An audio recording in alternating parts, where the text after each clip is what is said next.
Coucou! Aujourd'hui, on va parler d'expressions idiomatiques, comme toujours, mais cette fois, on se concentre sur les expressions idiomatiques autour de la musique. Et oui, les Français, les francophones adorent parler en chanson, on adore faire référence à un instrument de musique, même pour un sujet qui n'a rien à voir. Et c'est d'ailleurs le but d'une expression idiomatique. Si tu as vu les autres parties, j'ai toute une playlist sur les expressions idiomatiques, sur la nourriture, les vêtements, les couleurs, l'eau. J'ai plein d'expressions idiomatiques sur la chaîne YouTube. L'expression idiomatique permet de parler d'une façon imagée, ok, au sens figuré. Donc c'est important quand on apprend une langue étrangère, de connaître quelques expressions parce que sinon, on comprend pas. Si on traduit chaque mot, ça ne veut rien dire. Eh bien, en français, on en a beaucoup, et j'adore les utiliser, j'adore les enseigner à mes élèves et sur les réseaux sociaux. Et ça peut te permettre de comprendre. C'est vraiment utile au début pour la compréhension quand tu apprends le français, langue étrangère. Et après, tu peux les utiliser quand tu es à l'aise avec le sens pour impressionner. Je vais te donner le sens littéral et je vais te donner le vrai sens, le sens figuré de l'expression, avec un contexte, ok? Comme ça, je pense que, je suis sûre que tu as bien compris. Et on va faire un quiz aussi, je vais essayer de te faire deviner, so you can try to guess, tu peux deviner le sens des expressions idiomatiques. On commence avec, je pense que c'est ma préférée de la vidéo, chanter comme une casserole. Donc, une casserole. Hein. Littéralement, to sing like a saucepan. To sing like this. Chanter comme une casserole. Tu penses que, d'après toi, selon toi, ça veut dire chanter très faux, très mal. Ça veut dire chanter super bien, ou alors ça veut dire être timide, être très timide. Parce que, pour rappel, hein, les expressions idiomatiques n'ont pas forcément de rapport.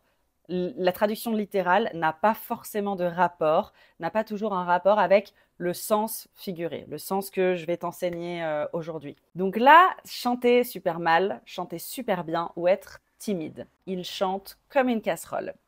Eh bien, la bonne réponse, chanter comme une casserole, ça veut dire que tu chantes. Si quelqu'un te dit oh, « tu chantes comme une casserole », ce n'est pas un compliment. Ça veut juste dire que tu chantes super mal. Moi, par exemple, je chante très souvent. J'adore chanter, mais je chante comme une casserole. Je chante super mal. Donc, par exemple, je t'invite à un karaoké et tu dis oh, « je sais pas si je viens au karaoké, je chante comme une casserole.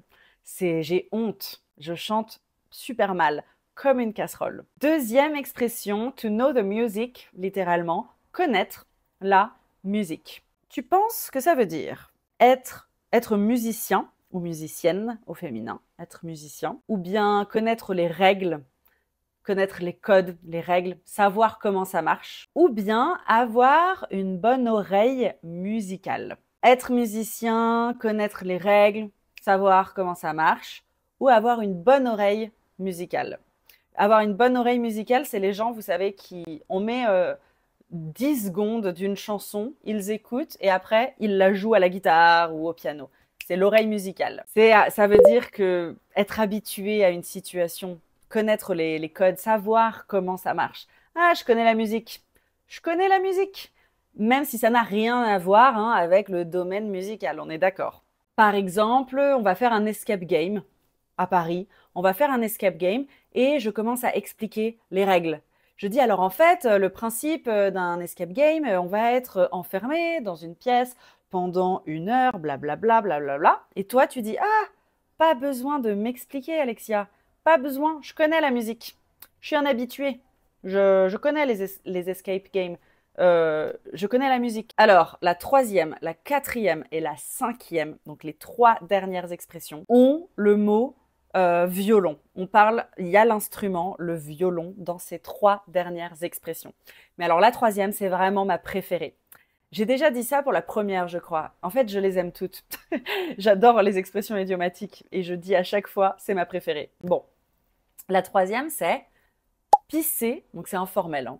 Pisser dans un violon. Selon toi, pisser dans un violon, ça veut dire En fait, c'est une technique musicale très ancienne, traditionnelle, une technique. Ou bien c'est une façon de dire qu'on est énervé, on est en colère, on est fâché, on est énervé, on pisse dans un violon. Ou bien ça veut dire qu'on fait quelque chose d'inutile, qui ne sert à rien. Autant pisser dans un violon. La bonne réponse, c'est la troisième. Pisser dans un violon, ça veut dire que ça sert à rien. C'est inutile. Par exemple, lui parler, lui expliquer les choses, essayer de lui expliquer, de le faire changer, c'est comme pisser dans un violon. Ça sert à rien. C'est complètement inutile. On continue avec le violon, avec la quatrième expression. Accorder ses violons. Ils ont accordé leur violon, par exemple. Tu penses que ça veut dire se mettre d'accord? Se mettre d'accord, voilà, s'entendre sur quelque chose. Ou bien ça veut dire préparer un concert, peut-être. Préparer un concert, on accorde nos violons. Ou bien ça veut juste dire parler de musique classique. On accorde nos violons, on parle de musique classique. Selon toi, la bonne réponse est s'entendre sur quelque chose, se mettre d'accord, trouver un commun accord. To get on the same page, ça serait ça, je pense, l'équivalent. Donc par exemple, on a un discours, on a une réunion de travail, on a une réunion à faire devant beaucoup de personnes. On est deux à parler à la réunion et je dis, on va accorder nos violons avant la réunion? On va se mettre d'accord, je parle là, tu parles là, etc. On accorde nos violons avant la réunion. On se met d'accord? Cinquième expression, je l'adore aussi, sortir les violons.